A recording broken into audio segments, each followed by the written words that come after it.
Hello അസ്സാം വലൈക്കും welcome back to Asia's world. അപ്പോൾ എല്ലാവർക്കും ഹാപ്പി ന്യൂ ഇയർ.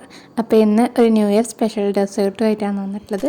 അപ്പോൾ നമുക്ക് ഈ ഒരു ഡെസേർട്ട് എങ്ങനെയാണ് ഉണ്ടാക്കുന്നതെന്ന് നോക്കാം.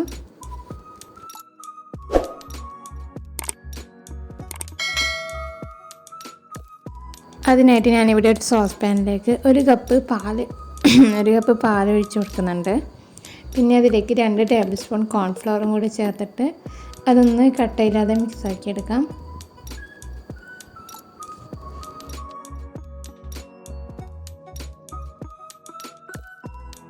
ഇനി ഇതിലേക്ക് ഒരു 1/4 കപ്പ് പഞ്ചസാര ചേർത്ത് കൊടുക്കാം. പിന്നെ ഇതിലേക്ക് ഒരു 1/4 കപ്പ് ഡാർക്ക് കോമ്പൗണ്ടാണ് ചേർക്കുന്നത്. ഇതിന് പകരം ഡയറി മിൽക്കൊക്കെ എടുക്കാം. എന്നിട്ടാകുമ്പോൾ നമുക്ക് ഫ്ലെയിം ഓൺ ചെയ്യാം. ഒരു മീഡിയം ഫ്ലെയിമിലിട്ടിട്ട് നന്നായിട്ട് ഇളക്കിക്കൊണ്ടിരിക്കുക. ഈ ഒരു സമയത്ത് ഒരു പിഞ്ച് ഉപ്പും കൂടി ചേർത്ത് കൊടുക്കുന്നുണ്ട്.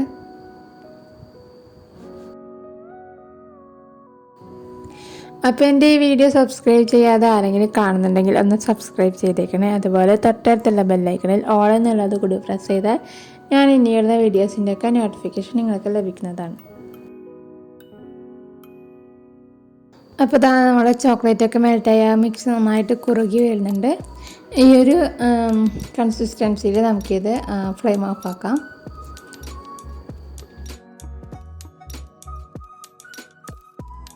അപ്പോൾ ഇത് 2 ലെയറായിട്ടുള്ള പുഡിങ്ങാണ്. അപ്പോൾ അതിന് വേണ്ടി ഫസ്റ്റ് ലെയറായിട്ട് ഞാൻ ഇത് ഗ്ലാസ്സിലാണ് സെറ്റ് ചെയ്യുന്നത്. അപ്പോൾ അതിലേക്ക് ഒഴിച്ചു കൊടുക്കാം.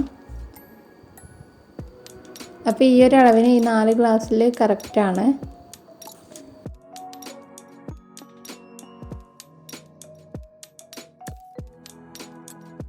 അപ്പോൾ 4 ഗ്ലാസ്സിലും ഒഴിച്ചതിന് ശേഷം പിന്നെ ഇത് നേരെ ഫ്രിഡ്ജിലോട്ട് മാറ്റാം.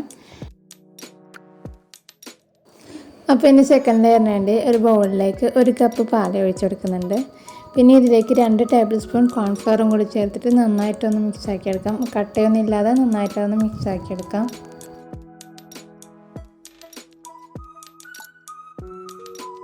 ഇനി നമുക്ക് കാരമൽ ഉണ്ടാക്കാം. അതിനുവേണ്ടി സോസ് പാനിലേക്ക് ഒരു 1/4 കപ്പ് പഞ്ചസാര ചേർത്ത് കൊടുക്കുന്നുണ്ട്. ഇനി ഒരു മീഡിയം ഫ്ലെയിമിൽ വെച്ചിട്ട് ആ പഞ്ചസാരയൊക്കെ നന്നായിട്ട് മെൽറ്റ് ആകുന്നത് വരെ വെയിറ്റ് ചെയ്യാം.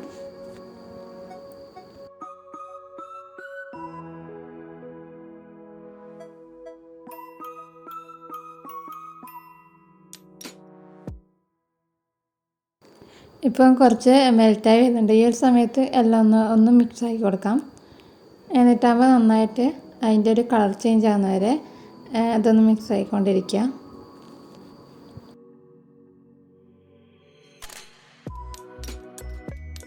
അപ്പോൾ അതൊരു ലൈറ്റ് ഗോൾഡൻ കളറാകുമ്പോൾ പിന്നെ ഇതിലേക്ക് 2 ടേബിൾ സ്പൂൺ ബട്ടറാണ് ചേർത്ത് കൊടുക്കുന്നത്. അപ്പോൾ ആ ബട്ടർ ചേർത്ത് കൊടുക്കുന്ന സമയത്ത് ഞാൻ വീഡിയോ ഓൺ ചെയ്യാൻ മറന്നുപോയിട്ടുണ്ടായിരുന്നു. അപ്പോൾ ബട്ടർ ചേർത്തിട്ട് ഒന്ന് മിക്സാക്കിയതിന് ശേഷം പിന്നെ ഇതിലേക്ക് നമ്മൾ നേരത്തെ മിക്സ് ചെയ്ത് വെച്ച പാല് കുറച്ചായിട്ട് ചേർത്ത് കൊടുക്കാം. അപ്പോൾ പാൽ ചേർത്ത ഉടനെ ഈ ഒരു പഞ്ചസാരൻ്റെ മിക്സ് നന്നായിട്ട് കട്ടയായിട്ട് വരും. അത് കുഴപ്പമില്ല. പിന്നീട് അങ്ങോട്ട് അത് ചൂടാകുന്ന സമയത്ത് അതൊന്ന് മെൽറ്റായിട്ട് വരും. ഇപ്പോൾ ഇതാ അതിലിട്ട പഞ്ചസാരയ്ക്ക് നന്നായി മെൽറ്റായി വന്നിട്ടുണ്ട്. അതുപോലെ ഒരു മിൽക്ക് നന്നായിട്ടൊന്ന് കുറുകി വരാൻ തുടങ്ങിയിട്ടുണ്ട്. അപ്പോൾ നമ്മളെ കാരമൽ ലെയറും കൂടി ഇവിടെ റെഡി ആയിട്ടുണ്ട്. ഇനി നമുക്കിത് ഫ്ലെയിം ഓഫ് ആക്കാം. എന്നിട്ടാകുമ്പോൾ അതിൻ്റെ ചൂട് പോകുന്നവരെ ഈ ഒരു സ്പാച്ചില വെച്ച് നന്നായിട്ട് മിക്സ് ആയിക്കൊണ്ടിരിക്കുക.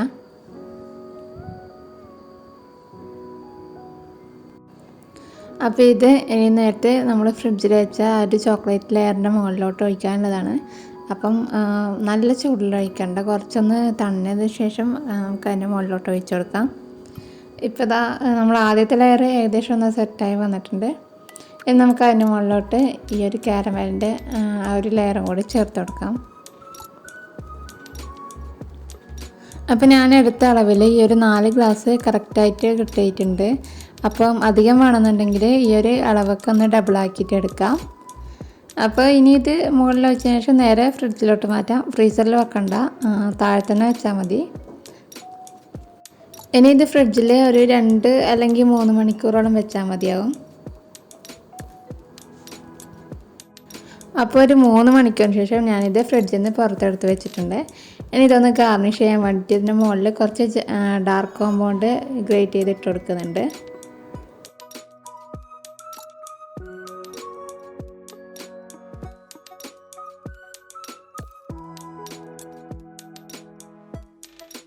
അതുപോലെ ഓരോ ബദാമും അതിൻ്റെ മുകളിലായിട്ട് വെച്ച് കൊടുക്കുന്നുണ്ട്.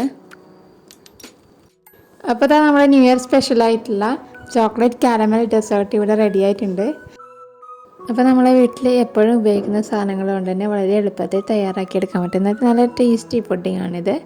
അപ്പോൾ എല്ലാവരും ഒന്ന് ട്രൈ ചെയ്ത് നോക്കുക. എന്നിട്ടാകുമ്പോൾ നിങ്ങളുടെ അഭിപ്രായങ്ങൾ കമൻറ്റായിട്ട് അറിയിക്കുക. അപ്പോൾ വീഡിയോ ഇഷ്ടമായെങ്കിൽ ലൈക്ക് ചെയ്യുക, ഷെയർ ചെയ്യുക, സബ്സ്ക്രൈബ് ചെയ്യാതെ കാണുന്നവരുണ്ടെങ്കിൽ ഒന്ന് സബ്സ്ക്രൈബ് ചെയ്യുക. അപ്പം ഇനി അടുത്ത നല്ലൊരു വീഡിയോ ആയിട്ട് കാണാം. അപ്പോൾ ഒരിക്കൽ കൂടി എല്ലാവർക്കും ഹാപ്പി ന്യൂ ഇയർ.